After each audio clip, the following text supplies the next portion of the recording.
ആദിവാസി സ്ത്രീയാണ് ഇന്ന് കൊല്ലപ്പെട്ടത്. മാനന്തവാടി പഞ്ചാരക്കൊല്ലി പ്രിയദർശിനി എസ്റ്റേറ്റ് സമീപത്താണ് കടുവയുടെ ആക്രമണത്തിൽ സ്ത്രീ മരിച്ചത്. രാധ എന്നാണ് അവരുടെ പേര്. വയനാട്ടിൽ ഇത്തരത്തിലേക്ക് സ്ഥിരമായി നമ്മൾ കേൾക്കുന്നുണ്ട് വന്യമൃഗാക്രമണത്തിൽ ജീവൻ നഷ്ടമാകുന്ന മനുഷ്യരുടെ വാർത്തകൾ. അതിൽ അജീഷ്, പോൾ, ലക്ഷ്മൺ, കുഞ്ഞവറാൻ അങ്ങനെ ഒട്ടേറെ പേരുകൾ ഈ ഘട്ടത്തിൽ നമ്മുടെ മനസ്സിലേക്ക് വരുന്നുണ്ട്. അതിൽ ഏറ്റവും ഒടുവിലത്തെ പേരായി മാറിയിരിക്കുന്നു രാധയുടേത് എന്നതാണ്. കാപ്പി പറിക്കാൻ പോകുന്നതിനിടെയാണ് രാധയുടെ ദാരുണാന്ത്യമുണ്ടായത്. പ്രിയദർശിനി എസ്റ്റേറ്റിന് സമീപമാണിത്. താൽക്കാലിക വാച്ചറുടെ ഭാര്യയാണ്. ഞങ്ങളുടെ പ്രതിനിധി അഭിജിത്ത് ഇപ്പോൾ വിശദാംശങ്ങളുമായിട്ട്. അഭിജിത്ത്, ഒരു തർക്കം അവിടെ നടക്കുന്നുണ്ട് വനംവകുപ്പ് ഉദ്യോഗസ്ഥരും നാട്ടുകാരും തമ്മിൽ എന്നതാണ് നമുക്ക് മനസ്സിലാക്കാൻ കഴിഞ്ഞിട്ടുള്ളത്. ഏറ്റവും പുതിയ വിവരങ്ങൾ എന്താണ്?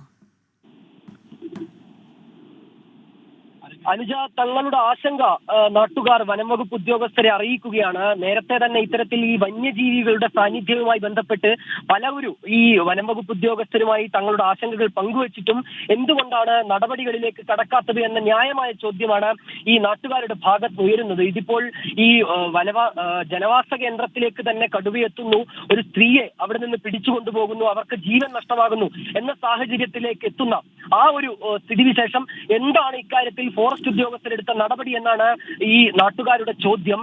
തങ്ങൾക്ക് കൃത്യമായ രീതിയിലുള്ള ഒരു മറുപടി ലഭിച്ചിട്ടില്ലെങ്കിൽ ഈ മൃതദേഹം ഇവിടെ നിന്ന് കൊണ്ടുപോകാൻ സമ്മതിക്കില്ല എന്നും ഈ നാട്ടുകാർ നിലപാടെടുത്തിട്ടുണ്ട്. ആ രീതിയിൽ ഈ വനംവകുപ്പ് ഉദ്യോഗസ്ഥരും നാട്ടുകാരും തമ്മിൽ അതുമായി ബന്ധപ്പെട്ട് തർക്കം ഇവിടെ നടക്കുന്നുണ്ട്. തർക്കം നടക്കുന്നുണ്ട് വനംവകുപ്പ് ഉദ്യോഗസ്ഥരും നാട്ടുകാരും തമ്മിൽ എന്നുള്ളതാണ്. ഇപ്പോൾ ജില്ലാ panchayat president Shamshad Marakkar telephone line. Shri Shamshad Marakkar, അങ്ങനെ വീണ്ടും ഒരു നിർഭാഗ്യകരമായ സംഭവം ഉണ്ടായിരിക്കുന്നു. ഇത്തവണ മാനന്തവാടി പഞ്ചാരക്കൊല്ലി എസ്റ്റേറ്റിന് സമീപമാണ് രാധയാണ് മരണമടഞ്ഞത്. ഇതിങ്ങനെ തുടർന്നു പോവുകയാണല്ലോ. തീർച്ചയായും വയനാട്ടുകാരെ സംബന്ധിച്ചിടത്തോളം ഏറ്റവും പ്രതിസന്ധിയുള്ള ഒരു കാലഘട്ടത്തിലൂടെയാണ് ഇപ്പോൾ കടന്നു പോകുന്നത്. ഈ പഞ്ചാരക്കൊല്ലിയിൽ സംഭവിച്ചിരിക്കുന്നതും ഫോറസ്റ്റ് വാച്ചറുടെ ഭാര്യയായ രാധയുടെ മരണമാണ്. പാതി ഭക്ഷിച്ച രീതിയിലുള്ള മൃതശരീരമാണ് അവിടെ ഉള്ളത് എന്നുള്ളതാണ് പറയുന്നത്. ആ ഒരു പ്രദേശം എന്ന് പറയുന്നത് ഏറ്റവും കൂടുതൽ ആളുകൾ താമസിക്കുന്ന ഒരു പ്രദേശമാണ് പഞ്ചാരക്കൊല്ലി. ഗവൺമെന്റിന്റെ ടീ പ്ലാന്റേഷനായ പ്രിയദർശിനി ടീ പ്ലാന്റേഷനും സ്വകാര്യ വ്യക്തികളുടെ എസ്റ്റേറ്റിലും ഒക്കെ സാധാരണ തൊഴിലിന് പോകുന്ന ആളുകൾ, പട്ടികവർഗ പട്ടികജാതി വിഭാഗത്തിൽപ്പെട്ട ആളുകൾ അടക്കമുള്ള ആളുകൾ ഏറ്റവും കൂടുതൽ താമസിക്കുന്ന ഒരു പ്രദേശമാണ്. പക്ഷെ ഈ ഒരു പ്രദേശത്ത് കടുവയുടെ സാന്നിധ്യം ഉണ്ടായിരുന്നോ എന്നുള്ളത് ഫോറസ്റ്റിന്റെ ഒരു മീറ്റിംഗിൽ പോലും നമ്മൾ ശ്രദ്ധയിൽപ്പെടുത്തിയിട്ടില്ല എന്നുള്ളതാണ്. കാരണം കഴിഞ്ഞ ആഴ്ചയാണ് നമ്മൾ ഇതുമായി ബന്ധപ്പെട്ട് മീറ്റിംഗ് എടുത്തത്. കാരണം ജനുവരി, ഫെബ്രുവരി മാസങ്ങളിൽ കടുവയുടെ ആക്രമണത്തിനുള്ള സാധ്യത സ്വാഭാവികമായി വയനാട്ടിൽ കൂടുതലാണ്, കാലാവസ്ഥയിൽ വരുന്ന വ്യത്യാസം കാരണം. പക്ഷേ അത്തരം രീതിയിൽ പഞ്ചാരക്കൊല്ലി പ്രദേശത്തൊന്നും കടുവയുടെ സാന്നിധ്യം ഉള്ളതായ ആ മീറ്റിംഗിൽ DFO അടക്കം നോർത്ത് DFO ഒന്നും പറഞ്ഞില്ല. പക്ഷെ വളരെ പെട്ടെന്നാണ് ഇന്ന് ഈ രീതിയിലുള്ള ഒരു ആക്രമണം ഉണ്ടായത് എന്നുള്ളതാണ്. അപ്പൊ അത് ഫോറസ്റ്റ് ഒന്ന് വ്യക്തമാക്കേണ്ട ഒരു കാര്യമാണ്. കാരണം അവിടെ സാന്നിധ്യം ഉണ്ടായിരുന്നോ, അതിനുള്ള നടപടികൾ സ്വീകരിച്ചിരുന്നോ എന്നുള്ളതാണ് ജനങ്ങൾ ഇപ്പോ ഫോറസ്റ്റുമായുള്ള ഒരു തർക്കത്തിലേക്ക് പോകാനുള്ള ഒരു കാരണമായി തന്നെ പറയുന്നത്. ഒരു വർഷം മുമ്പ് ഈ പ്രദേശത്തൊരു ആക്രമണം ഉണ്ടായിരുന്നു. ഒരു വർഷമായി നിൽക്കുന്നതിന്റെ ഓർമ്മ.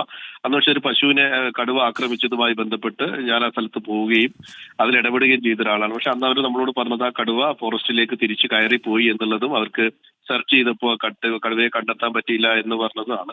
അതിനുശേഷം പിന്നീട് അവിടെ ഒരു ഇത്തരം സാന്നിധ്യത്തെ കുറിച്ച് അവർ പറഞ്ഞിട്ടില്ല. പക്ഷെ ഈ ഒരു സാന്നിധ്യം ആളുകൾ പറയുന്നത് ഫോറസ്റ്റ് തൊട്ടടുത്താണ് ഉണ്ടായിരുന്നു എന്നുള്ളതാണ്. അപ്പൊ അതിന് ഫോറസ്റ്റ് ഒരു വ്യക്തത വരുത്തേണ്ടതുമാണ്. നന്ദി ശ്രീ ശംഷാദ് മരക്കാർ പ്രതികരിച്ചതിന്.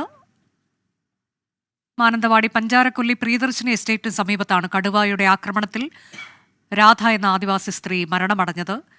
ദാരുണമായൊരു അന്ത്യമാണ് ഉണ്ടായത്. അവർ കാപ്പി തോട്ടത്തിലേക്ക് പോയതാണ്, കാപ്പി പറിക്കാൻ പോയതാണ്. ആ സമയത്താണ് ഇങ്ങനെയൊരു ആക്രമണം കടുവയുടെ ഭാഗത്തുനിന്നുണ്ടായത് എന്നതാണ്. സ്ഥിര സാന്നിധ്യം കടുവയുടേതുണ്ട് എന്ന് അവിടെ താമസിക്കുന്ന ആളുകൾ പറയുന്നുണ്ട്. പക്ഷേ ഇപ്പോൾ ഷംസാദ് മരക്കാർ സൂചിപ്പിച്ചതുപോലെ അങ്ങനെ വനംവകുപ്പിൻ്റെ ഭാഗത്തുനിന്ന് അത്തരത്തിലേക്കുള്ള സ്ഥിരീകരണം വന്നിട്ടില്ല. അത് ഫോറസ്റ്റ് ഓഫീസറും അങ്ങനെയുള്ള കാര്യങ്ങൾ കഴിഞ്ഞ യോഗത്തിൽ പോലും അത് പറഞ്ഞിട്ടില്ല എന്നുള്ളതാണ്. അപ്പോൾ സ്ഥിര സാന്നിധ്യമുള്ള ഇടമാണോ എന്നുള്ളത് സ്ഥിരീകരിക്കേണ്ടത് വനംവകുപ്പ് അധികൃതരാണ്. നിലവിൽ അവിടെ പ്രതിഷേധം നടക്കുന്നുണ്ട്. നാട്ടുകാരും വനംവകുപ്പ് ഉദ്യോഗസ്ഥരും തമ്മിൽ ഈ മൃതദേഹം അവിടെ നിന്ന് മാറ്റാൻ അനുവദിക്കില്ല എന്നവർ പറയുകയാണ്. കാരണം അവരുടെ ജീവൻ അപകടത്തിലാകുന്ന ഒരു സാഹചര്യത്തിൽ ഒരു തരത്തിലുമുള്ള സുരക്ഷയും ഇല്ലാതെ താമസിക്കേണ്ടി വരുന്നു എന്നുള്ളതിലെ അവരുടെ പ്രതിഷേധം അവർ അറിയിച്ചുകൊണ്ടിരിക്കുകയാണ്.